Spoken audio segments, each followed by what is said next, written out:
Assalamualaikum warahmatullahi wabarakatuh. Saya Karin Sufi Permatasari, B7321. Di sini bakal melaksanakan yang namanya konseling kelompok atau lebih tepatnya konseling keluarga bersama keluarga saya, ada mama saya dan ayah saya, guna memenuhi tugas UAS ujian akhir semester mata kuliah konseling individu dan kelompok.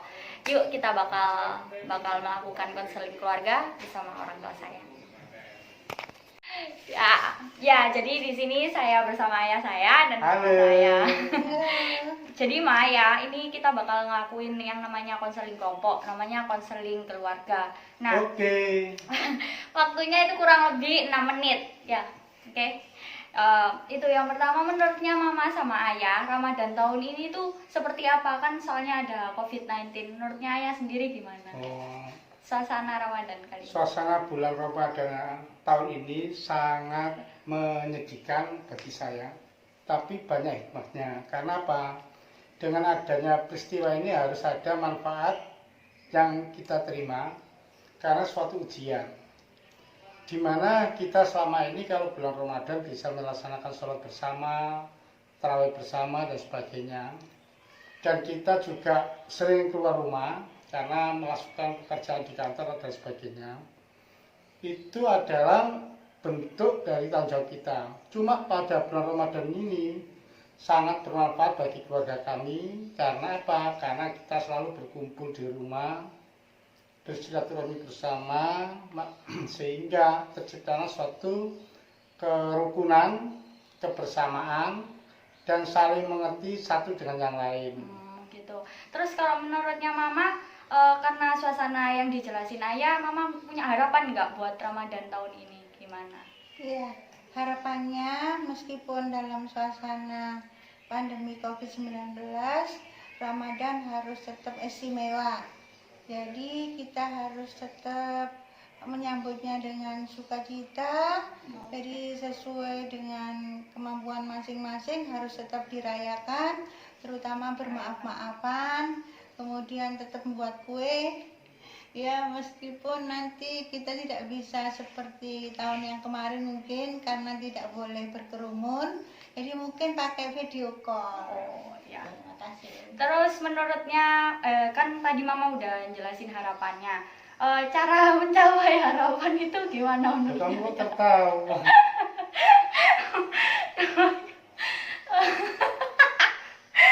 Harapan saya, harapannya gimana Kak? sesuai yang disampaikan oleh istri saya atau mamanya Karin, ya, otomatis kita sebagai seorang ayah, apa yang diinginkan, apa yang dicita-citakan, kita berupaya untuk memenuhi. Oh ya. Terus kalau mama, Batal ya. kamu kata patang tau? Jadi saya terima kasih banget ya sama ayahnya Karin, karena sebagai seorang ibu bagaimana juga kan pinginnya Ramadan tetap pakai baju bagus, tetap ada kue, terus tetap ada nasi kuning kalau bisa, dan ayah sudah berjanji untuk memenuhinya. Kami berharap Allah menurunkan rezeki di bulan Ramadan. Berarti harapan tahun ini tuh sama seperti Ramadan sebelumnya, tapi kita lebih dekat lagi gitu ya. Iya. Oh ya udah. Terima kasih atas sama-sama yang konseling singkatnya. Nah, tadi saya dan keluarga saya telah melakukan yang namanya konseling kelompok atau konseling keluarga bersama mama dan ayah saya. Nah, apa sih konseling keluarga itu? Konseling keluarga merupakan konseling yang dilakukan bersama anggota-anggota keluarga dan memiliki masalah yang berkaitan dengan keluarga. Nah, pada konseling keluarga kali ini tadi saya dan mama dan ayah saya membahas dengan tema Ramadan. Kenapa membahas tema Ramadan? Karena seperti yang kalian tahu, Ramadan kali ini tuh berbeda dengan Ramadan yang sebelumnya. Kenapa kok berbeda? Soalnya Ramadan tahun ini tuh di tengah-tengah pandemi COVID-19, teman-teman. Kan pasti suasananya beda tuh. Terus kita pada Ramadan tahun ini tuh lebih banyak di rumah. Jadi interaksi antar keluarga itu semakin dieratkan gitu. Jadi keluarga kami, lebih tepatnya saya, mengambil tema Ramadan gitu teman-teman. Nah, Nah, dalam konseling kelompok sendiri itu ada beberapa hal yang harus kita ingat dan jangan dilupakan. Yang pertama itu ada yang namanya kontrak waktu, teman-teman. Kenapa penting banget sih kontrak waktu itu dalam proses konseling? Kenapa penting? Soalnya kalau kita nggak menyebutkan kontrak waktu, nanti itu masalahnya itu bakal melebar, waktunya tuh bakal melebar lama banget gitu. Akhirnya meluas, kita nggak bisa menemukan inti. Terus yang kedua, kita juga jangan pernah melupakan yang namanya keterampilan komunikasi konseling, teman-teman. Dimulai dari attending, questioning, reflection of feeling, paraphrasing, confronting, summarizing, dan ending, teman-teman. Jadi itu perlu kita ingat banget tentang kontrak waktu dan keterampilan komunikasi konseling. Nah, tadi saat melakukan konseling keluarga bersama ayah dan mama saya memakai pendekatan realita, teman-teman, dengan teknik WDEP. Kan tadi aku udah nanyain tuh harapannya apa, terus plan ke depannya gimana, itu kan udah termasuk dalam WDEP ya. Ingat nggak WDEP itu apa? WDEP itu ada want, avoid, doing, plan, gitu teman-teman. Kebalik, doing dulu baru evaluate. Jadi gitu. Jadi aku tadi itu memakai pendekatan realitas dengan teknik WDEP, teman-teman. Nah, yang uniknya dalam konseling keluarga ini, kita itu sebenarnya bisa banget memakai beberapa pendekatan gitu, teman-teman.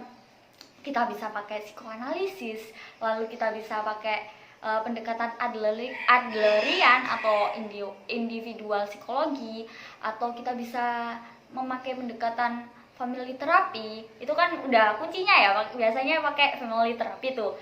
Terus kalau misalnya selain family therapy, kita juga bisa pakai narrative therapy. Jadi di dalam konseling keluarga sendiri kita itu bisa memakai berbagai teknik, asalkan kita melibatkan anggota keluarga dan sesuai dengan masalah yang dipunya. Terus sebenarnya di dalam konseling keluarga sendiri itu ada beberapa teknik yang spesifik. Yang pertama conjoin, jadi mempertemukan antara anggota yang bermasalah menjadi satu. Jadi kita sebagai penengahnya, teman-teman. Itu juga bisa disebut dengan teknik trimulasi, teman-teman. Jadi kita mempertemukan dua anggota keluarga yang bermasalah.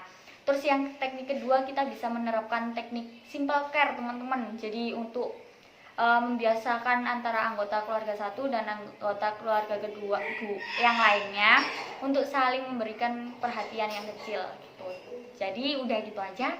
Sekian dari saya. Wassalamualaikum warahmatullahi wabarakatuh.